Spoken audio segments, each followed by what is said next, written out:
So good morning, everyone. Welcome. Today we're going to be talking about data management. And there's so many avenues within data management, but our learning objectives for today will talk about the roles and responsibilities of the team. And to get started in our clinical research is protocol and the protocol design and development process, and where data management will fill in, and looking at our study startup activities and the documentation that is associated with what it is that we need to do, and then discuss some case report form design, data tracking and collection, data entry and capture. We'll also talk about data review, validation, and the queries, which everyone seems to think that data management loves to write. I'll speak about the rationale of the Medra dictionary, and then what we all live for, and right now I feel like we're all dying for, is the database lock and release. I have presently a subset database lock due 4th of March, so I've been having nightmares, to be exact. We talk about adverse event reporting and the reconciliation, and then if you are interested in data management and any suggestions for the future in clinical research, I think is really tied into the advances of technology. And I'm sure that you have all had your training in good clinical practice. And basically, it started out with the Declaration of Helsinki. And the purpose of GCP is to protect the rights, safety, and welfare of our subjects, patients, or volunteers. We have global requirements and regulations, and to ensure the integrity of the clinical data. And we recently had an update in the ICH E6 revision 2, and that really defines data integrity with a great responsibility for all of the different disciplines within clinical research. And the general principles of the ICH GCP is that we conduct our studies with ethical principles and risk versus benefit, looking at, when we look at our protocols, look at the foreseeable risk versus the benefit.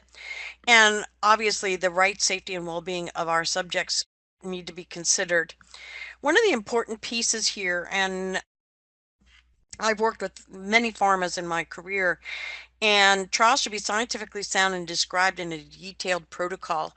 And there are some folks that don't necessarily have a very scientifically sound protocol. And I worked with a company that the used to be the caveat: you send your protocol to FDA, and if you hear nothing in 45 days, then we make the assumption that everything is good to go and we might initiate the study. This company used to get comments back from the FDA like 90 days afterwards, after the study has been initiated, and they asked for changes in case report form.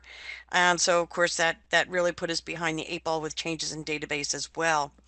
We know that informed consent has to be obtained from every participant, and from a good clinical practice background type thing, is that there are still significant issues with informed consent that might preclude following the good clinical practice. There's still ICF issues when it comes to auditing and looking at informed consent. And now we know that the confidentiality of participants is protected. When we are doing global studies, we know that different countries have different requirements. I just had a request from a statistician today about date of births, where all they have is years and they don't have the day and the month. Well, those particular subjects are from countries that do not allow the actual date of birth with day, month. They only allow the year.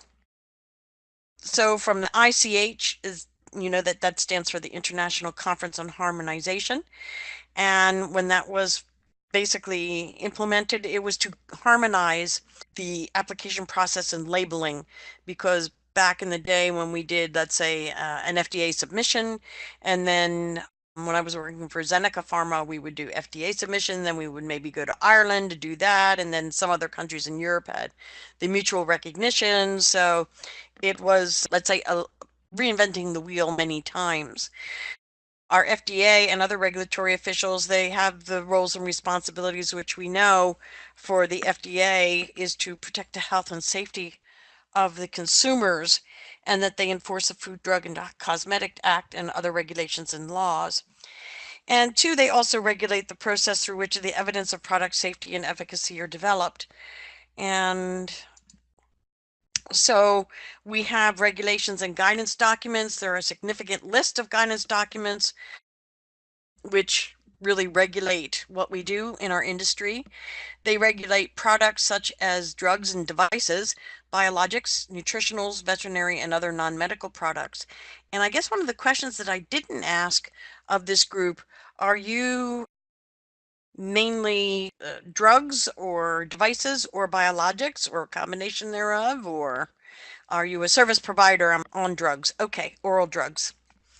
And basically, and it's interesting to note that data management, whether it be for drugs, devices, biologics, is data management, and the principles are pretty much the same. There are certain guidances and regulations that might be a little different for devices than there would be for drugs, but the principles and the foundation for data management is the same.